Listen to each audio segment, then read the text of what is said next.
I optimize for competitiveness and I optimize for performance in all things, which is very unpopular with a lot of people. Most people don't optimize for that. Most people optimize for the worst thing possible.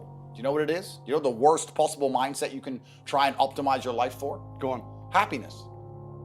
Happiness is for women and children.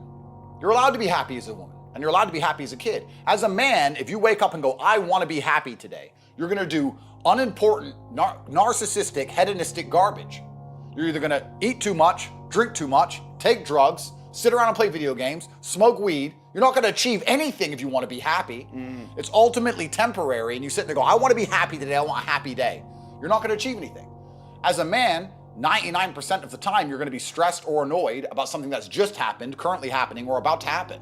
That's life. We live constantly anxious. We have a lot of things to do. Yeah. And you either suffer the consequence of the stress it requires to be a somebody, or you suffer the consequence of having no stress because you're a fucking nobody and you work in Starbucks and then you're a no one. Yeah. There's no escape the eternal suffering of man. Women get to be happy. We build these huge empires so women can sit around and, sit with the baby and enjoy their lives. And we're happy to give it to them because we're nice. But happiness is for women and children. So many men say to me, how I don't feel happy. I'm like, so? You think I'm happy? 7 criminal convictions. I got nearly $1 billion. I'm still stressed. I got criminal convictions, work to do. I was up at 6 a.m. I gotta go here, I gotta go there. I've got to train, I've got to do this, I've got to do that. At what point do you think you've earned the right to wake up as a man and feel happy? Have men ever been happy? Name a period in human history where men were happy.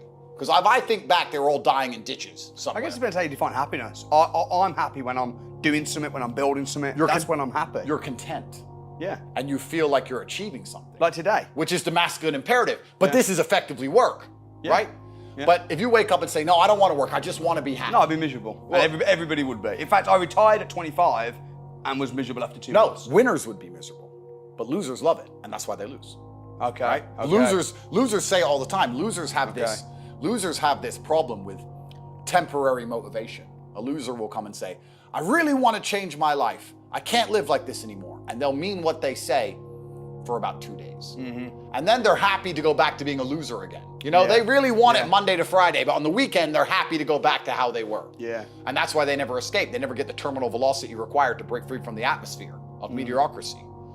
So, yeah, I'm conditioned to win. Just like you said, you can't handle the idea of stagnation. You can't handle the idea of retirement. I'm the same. But I'm not going to lie and pretend that mindset means I live stress-free. In fact, I would argue that I adopt endless stress all of the time because I'm looking for problems to solve, because I'm looking for money to make. I'm looking to win.